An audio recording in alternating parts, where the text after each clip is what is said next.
नमस्कार दोस्तों, एक बार फिर से मैं हाजिर हो चुका हूँ एक और स्पिरिचुअल कहानी लेकर, जिसका नाम है आपका नजरिया ही सुख दुख को तय करता है। जी हाँ, आपने ये वाक्य कई बार सुना होगा, लेकिन चलिए और गहरे तरीके से समझते हैं इस वाक्य को। तो ज्यादा समय बर्बाद न करते हुए शुरू करते हैं इस कहानी को। किसी एक आश्रम में महात्मा और उनके दो शिष्य रहते थे। दोनों शिष्य महात्मा के कहे अनुसार भगवान का भजन व पूजन करते थे। आश्रम के सभी कार्यों को बहुत ही लगन से दोनों ही करते थे। आश्रम की सफाई, पेड़ पौधों की देखरेख, पशुओं का रखरखाव और उनके गुरु महात्मा जी की सेवा करने की जिम्मेदारी उन दोनों शिष्य के जिम्मे थी, जिसे वे बड़े ही अच्छे ढंग से पूरा करते थे। लेकिन इनमें से एक शिष्य हमेशा दुखी रहता और दूसरा हमेशा खुश रहता, जबकि दोनों की स्थितियां और वातावरण एक समान थे। पहला छोटी छोटी बात पर परेशान हो जाता और दूसरा विपरीत बातों में भी अच्छा खोज कर प्रसन्न हो जाता और खुश रहता। कुछ दिनों बाद महात्मा जी की मृत्यु हो गई। दुर्भाग्यवश 2 ही दिनों के अंतराल में दोनों शिष्यों की भी मृत्यु हो गई। देवयोग से स्वर्ग लोक में भी तीनों एक ही स्थान पर आ मिले, लेकिन यहाँ भी पहला शिष्य अशांत था और दूसरा प्रसन्न। दुखी शिष्य ने गुरुदेव से पूछा, गुरुजी, लोग कहते हैं ईश्वर भक्ति से स्वर्ग में सुख और आनंद मिलता है, लेकिन हम तो यहाँ भी दुखी के दुखी ही हैं।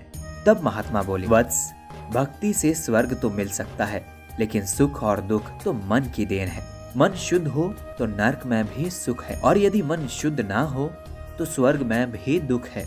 मन स्थिति को बदलने की कोशिश की जाए और हर स्थिति में अच्छे पहलू को देखा जाए तो हर जगह सुखद परिणाम दे सकती है। और अगर मन स्थिति से ही तुम नकारात्मक पहलू को ही देखोगे तो जीवन में हमेशा दुख ही पाओगे। सुख दुख तो तुम्हारे नजरिए पर निर्भर करता है। वस्तुतः प्रत्येक स्थिति में प्रसन्न रहने वाला प्रतिकूलता में भी अनुकूलता खोज लेता है, और दुख वो निराशा पर विजय प्राप्त कर सदा सुखी बना रहता है। सार ये है कि हर स्थिति में अच्छे सुखद पहलू को देखो और सकारात्मक बने रहो, तो तुम हमेशा खुश रह पाओगे। और अगर तुमने अपने नजरिए को ना बदला तो चाहे कितना ही सुख और स्वर्ग क्यों ना मिल जाए, तुम उसमें भी दुख खोज ही लोगे। इसीलिए अपने देखने के ढंग को बदलो और हमेशा सुख देने वाले पहलू को देखो। तो दोस्तों, आप सभी जानते हैं कि हमारी जिंदगी में हर तरह की परिस्थितियां आती हैं, और हर स्थिति में सुखी भी रहा जा सकता है और दुखी भी रहा जा सकता है, क्योंकि जो परिस्थिति आई है वो जाएगी भी जरूर।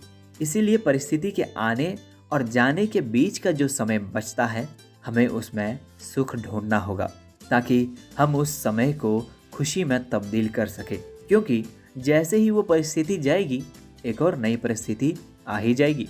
तो ये चक्कर तो चलता रहेगा।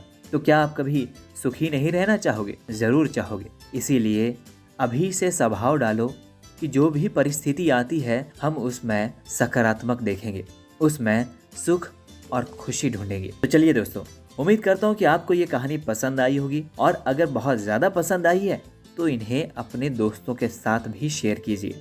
और इसी तरह की कहानियाँ सुनने के लिए आप मेरे podcast listen voice of books को सुन सकते हैं। इस कहानी को सुनने के लिए आप सभी का तहे दिल से बहुत बहुत धन्यवाद।